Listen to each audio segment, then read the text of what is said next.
अमरावती जिल्ह्यात उष्णतेची तीव्र लाट कायम असून तापमान 44 अंशाच्या पुढे गेले आहे. कडक उन्हामुळे नागरिकांचे दैनंदिन जीवन विस्कळीत झाले आहे.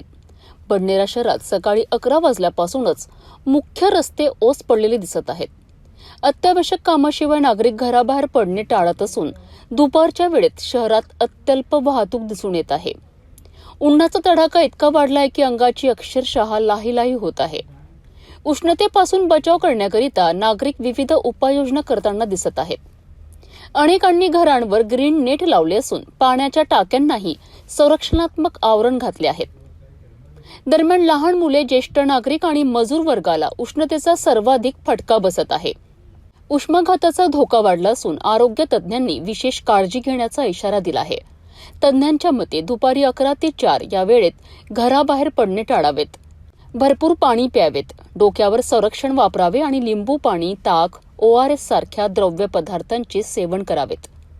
हवामान विभागाने पुढील काही दिवस तापमानात आणखी वाढ होण्याची शक्यता व्यक्त केली असून प्रशासनाने नागरिकांना सतर्क राहण्याचे आवाहन केले आहे.